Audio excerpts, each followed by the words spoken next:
চিচিটোৱাৰ মুখ্য সমন্বয়ক আমাৰ সকলোৰে শ্ৰদ্ধাৰ জনজাতিৰ কণ্ঠ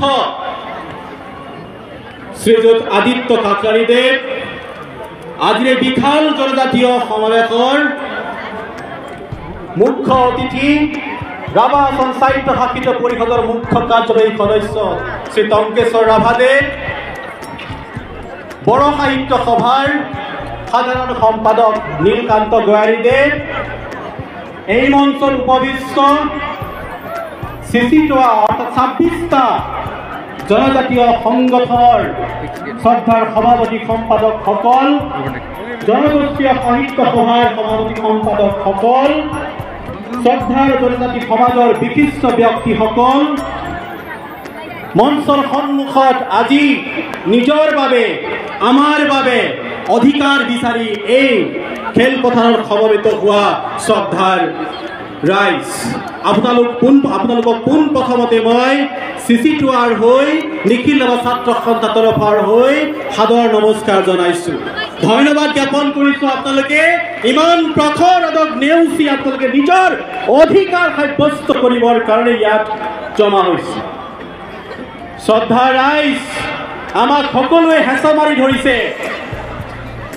আমি অকলশৰীয়া আজি ট্ৰাইবেলসকল, গতিকে সকলোৱে এই সভাখনত এনেকৈ থাকক যাতে কোনোবা বাহিৰৰ পৰা আহিলে আমি হেঁচা মাৰি ওলাই দিব পাৰোঁ।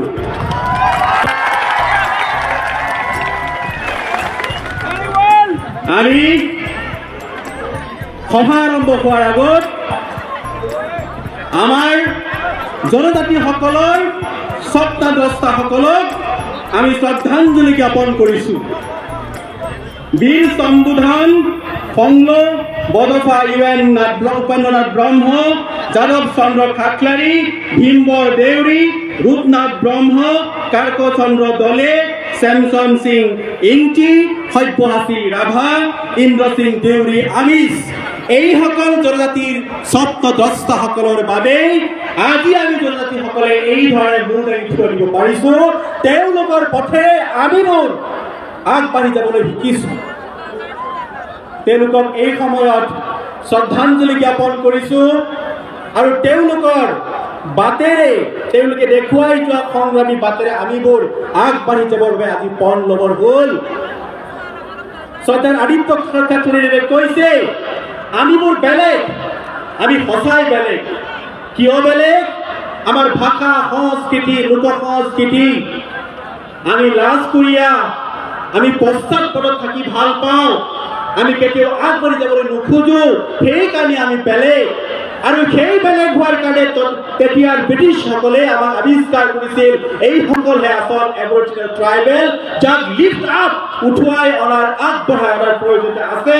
আৰু সেইকাৰণে আমাক ট্ৰাইবেল বুলি অভিহিত কৰিছিল পৰৱৰ্তী সময়ত। স্বাধীনতাৰ পিছত বি.আৰ. আম্বেদকাৰ দলিত নেতাই আমাক যে বিশেষ সুৰক্ষাৰ প্ৰয়োজন, সাংবিধানিক সুৰক্ষাৰ প্ৰয়োজন, সেই সুৰক্ষা প্ৰদান কৰিছিল। কিন্তু সেই সুৰক্ষাক আজি এছামে কেৱল সুবিধাৰ স্বাৰ্থত ট্ৰাইবেলসকলৰ লগত একাকাৰ হ'ব বিচাৰিছে। আমাক এক অৱধাৰণা দিছে, অৱধাৰণা এইটো যে সকলোকে ট্ৰাইবেল কৰিলেহে অসম ভূমি সুৰক্ষিত হ'ব, অসম সুৰক্ষিত হ'ব। আমি সামগ্ৰিকতাক বিশ্বাস কৰোঁ, সামগ্ৰিকতাক সন্মান জনাই অসমৰ আমি জনজাতীয় নাগৰিক। সুৰক্ষা শব্দটো আছে কাৰণে সুৰক্ষিত কৰি আমি দায়বদ্ধ। কিন্তু সেই বুলি আমি সামগ্ৰিকতাৰ স্বাৰ্থত নিজৰ জাতীয় ভাষা, সংস্কৃতি, অৰ্থনীতি সকলোবোৰ দি আমি জলাঞ্জলি দি আমি বিলীন হ'ম নেকি ৰাইজ? আমি নহওঁ। সেইকাৰণে বেলেগ হৈ থাকিম, আমি হৈ থাকিম, আমাৰ অধিকাৰ আমাৰে হৈ থাকিব লাগিব। ইয়াৰ চৰকাৰক আমি দাবী জনাইছোঁ। আমি কোনো ছয় জনগোষ্ঠীৰ বিৰোধ নহয়, আমি তেওঁলোকৰ উন্নয়নৰ বিৰোধ নহয়, কোনো জাতিক আমি এতিয়ালৈকে আক্ৰমণ কৰা নাই। যি ধৰণে আদিত্য কাকলাৰীক সেইসকল নেতাই নাম ধৰি তিৰ্যক বাক্যবাদেৰে আক্ৰমণ কৰিছে। আমি আক্ৰমণ কৰা নাই, আমি নাম লোৱা নাই, কাৰণ জাতিৰ বিৰোধ নহয়। আমি বিৰোধ কৰিছোঁ জনজাতিৰ প্ৰক্ৰিয়াৰ বিৰুদ্ধে, যি প্ৰক্ৰিয়া যদি সঁচাকৈ হ'বলৈ হয় আমি ভোগ কৰি থকা যিখিনি ন্যূনতম সাংবিধানিক অধিকাৰ আমাৰ পৰা তেওঁলোকে আজৰি লৈ যাব। আমি প্ৰতিযোগিতাৰ খেলখনত এই ময়দানৰ বাহিৰত থাকিব লাগিব আমাৰ ল'ৰা ছোৱালী আমি গৈয়ে নাপাম গতিকে যিখিনি সুবিধা আমাৰ আছে সেইখিনি আমি নেহেৰুৱাওঁ আৰু নেহেৰুৱাৰ কাৰণে গণতান্ত্ৰিকভাৱে যি আন্দোলন কৰিব লাগে আমি কৰি যাম সেয়ে আজি এই জনসমাৱেশত পণ লোৱাৰ সময় নিজে প্ৰতিজ্ঞাবদ্ধ হোৱাৰ সময় যে আমি জনজাতি আমি এক হৈ থাকিম দেখিছে আপোনালোকে এইখন ফ্লেগবোৰ্ড উৰি আছে দেখিছে কিমান ৰং বিৰং আমি ট্ৰাইবেল আমাক লৈ পেলাই মানুহে গৱেষণা কৰে ৰিচাৰ্চ কৰে আমাক কেতিয়াবা এনেকুৱা হয় যে আমাৰ সংস্কৃতিক লৈ তেওঁলোক তৎপৰ কিন্তু আমাৰ উন্নতি আমাৰ উন্নয়ন আমাৰ অধিকাৰ লৈ তেওঁলোক চিন্তিত নহয় সেয়ে ট্ৰাইবেল জাগিবৰ হ'ল যিসকল শ্ৰদ্ধাৰ ব্যক্তি আমি শ্ৰদ্ধাঞ্জলি জ্ঞাপন কৰিছোঁ সেইসকলৰ বাটেৰে সেই সংগ্ৰামৰ পথেৰে বাট বুলি আমাৰ সংগ্ৰামী সত্তাক কোনো 6 জনগোষ্ঠীৰ ধমকিয়ে আমাক